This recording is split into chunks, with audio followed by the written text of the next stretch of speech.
Hello everybody and welcome. It's wonderful to see you all again today. And the title of my speech is Milton Said It Best. And you're probably all wondering right now who Milton is. Don't say anything if you do know, but has anyone got an idea who they might know who Milton is? No one? Fantastic. Yeah, one person? Fantastic. So, two? Great. I want to take you back to a speech. Now this speech may not have been very long ago. And I'm sure that all of you have been here at some stage, whether it was your first speech or whether you're a seasoned professional, you'll still remember a time similar to this one. Here I was in front of an audience of people, sharing what it was that I was there to talk about. But people started to shuffle in their seats. They started to move around, look about. There were even a couple of yawns. Who can remember a time like that? Has it ever happened to you? So here I am in front of these people that I can tell I'm starting to get bored. So I thought, I know what I'll do. I'll speed up. If I talk faster, then they'll have to listen to me. If I'm speaking really quickly, they might miss something if they're not listening, so they'll have to speak really, really quickly. I lost even more people. People in the audience started to look to each other and talk. What was I going to do? I had to rescue this room. It was my job as the speaker to rescue this room. And I had to think about what else I might be able to do. And then I remembered the words of Milton. I'm going to share those words with you today.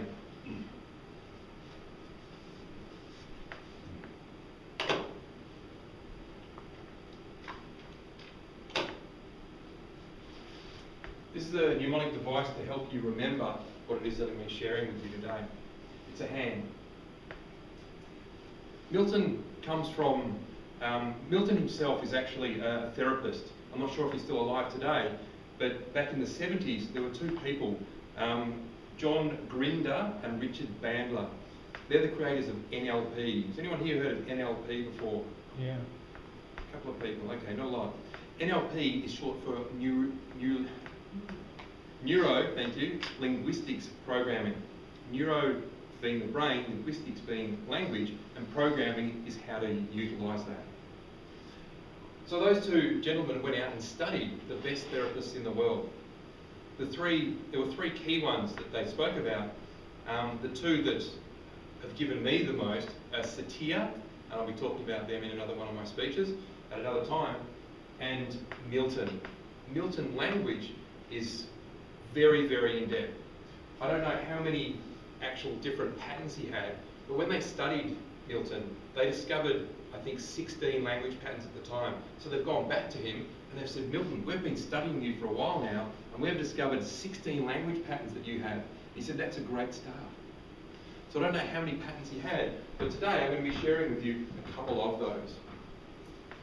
The first one here, for our thumb, is must, should, have, got to, have to. These ones are called modal operators. And they're referred to as possibility and necessity. So as you can see here, these things that are possible or necessary for us. So we must have them. We need to have them. So when you're talking to an audience, when you start injecting this into your language, people start to get a feeling for it. And if you really want to become an awesome speaker, then you must get better acquainted with this. You need to if you want to take your speaking to the next level. And you can see that I'm already utilising it. The next one we have there is if, then. There's a couple that are grouped here. One's called cause and effect, and the other one's called complex equivalent.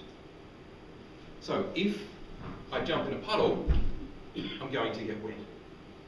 Cause and effect. So if I jump in a puddle, the effect is I get wet. The other one, the complex equivalent, means that something is like something else. And I can still use if and then. So if I utilise my Milton language, then I'm a great speaker. It's implying that if I use Milton language, that I am a great speaker. And that's the complex equivalent. So all four of these can fall into those two categories, cause and effect or complex equivalence. So at the top, we have should, then, must, if then, and because. Makes and means. So let me use some more of those. If I utilise my Milton language, then I'm going to become an even better speaker. Because Milton had the ability to utilise words in such a way that he could make his audience feel what he wanted to feel. They could be inspired to reach for greatness or something else that he may want them to experience. Which means he had the ability, just through words, to make an extraordinary difference to anyone he spoke to. Then on the wrist here, we have time. We can play with time. Because who here would like to one day be an extraordinary speaker if you're not already? Just me? Okay, that's all right. Because I could move that from past into present. One day, you could be an extraordinary speaker. But if you use Milton language, you can be an extraordinary speaker now. And then we have down the bottom here, we have what's called universal qualifiers. So we talk about everyone, everything. The room, the people, Australians, unite. All of these things are included in the universal qualifiers. They talk about a group of people. It's a generalisation, but allows every single person in this room, when I share it with them, to experience the greatness that's within them, to become an extraordinary speaker.